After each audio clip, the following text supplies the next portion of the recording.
Hey everyone, today we're going to talk about Vixere by Electimuss London. And this is sort of a sweet vanilla-y floral, which might sound a certain way or make you think of existing ones that are popular, but this is exceptionally well blended. And it's not as feminine leaning as you might think. The beginning opens feminine leaning, but pretty quickly after that it becomes very unisex. So if you don't typically like feminine leaning fragrances, but you do like the idea of something like a little bit of a sweet, powdery floral, this is perfect for you. So in the top we've got Mandarin orange, bergamot, orange blossom, grapefruit, and ylang. In the mids we've got jasmine, iris, violet, gardenia, and heliotrope. And in the base there's sandalwood, patchouli, musk, tonka bean, vanilla, berries, and amber.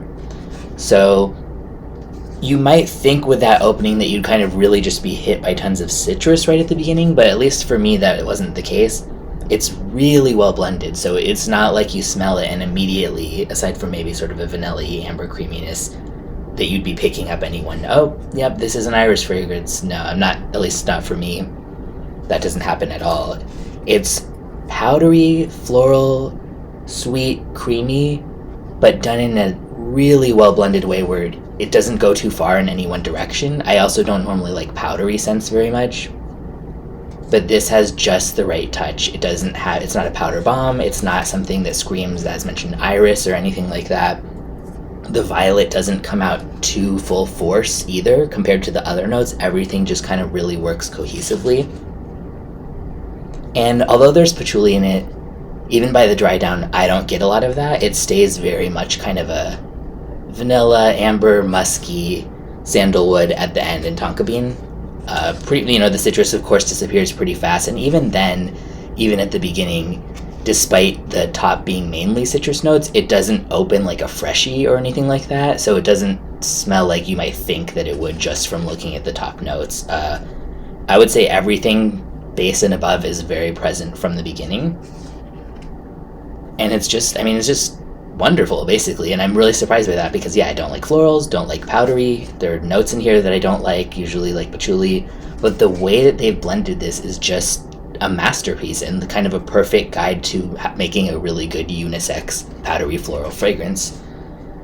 It is very sweet, but not in a full-on gourmand way. I mean, it is a little bit closer to that than like a fruity floral type of thing, and definitely not either in a babyish way, which can kind of sometimes happen with vanilla sweetness, where it takes a fragrance into a direction that just kind of feels like a, Bath and Body Works sort of cheapy type, which again, those are great too, like for the right occasion. But if you're looking for something that's more mature and you still really like sort of vanilla stuff and some florals, this is just great. It sort of almost has that kind of almond cookie type of accord too, that's just like a little powdery sweetness, but nothing super intense. Projection is really low. For me, I don't necessarily want something with a huge projection a lot of the time, so that's not a problem for me, but just FYI, I know that's something a lot of people care about. Longevity is not that great, but if you layered it with something like Molecule 1 or some other ISOE Super type of thing, you could probably get way more hours out of it.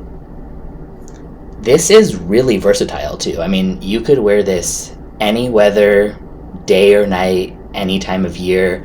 I would say be careful with the sprays if you were going to be in like really high heat outside for a long time. Don't go spraying 15 sprays of this or some shit. But other than that, you could really wear it to anything.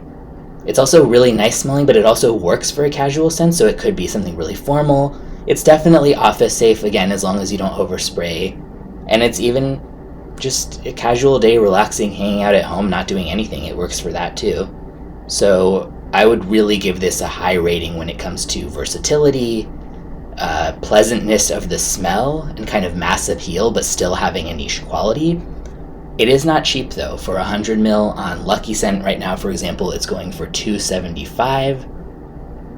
I would say it's not overpriced in the sense that it does smell very high quality. It is unique in that it's taking this kind of really pleasant, appealing scent profile, but pairing it back so that it's not some cheap explosion of sugary chemical smell. It really all depends on your taste. In terms of this would be worth a full bottle, because at that price it better be really fucking good, and it is. but not if you don't like, vanilla creamy type of scents. And I will say the sandalwood here, if that's a note that scares you off at all, sometimes for me, I don't like it when it can turn sort of like dill almost, or pencil shavings, as some people say.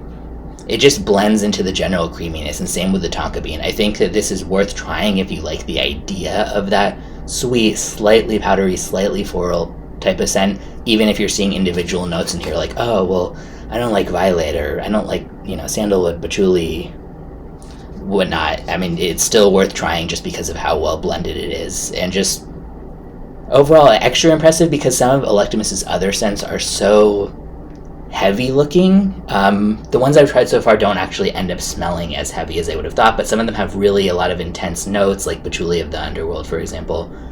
But this just shows how versatile they are at really kind of doing any kind of scent. So if you like the sound of it, check it out. I will put the link to bottles and samples in the description.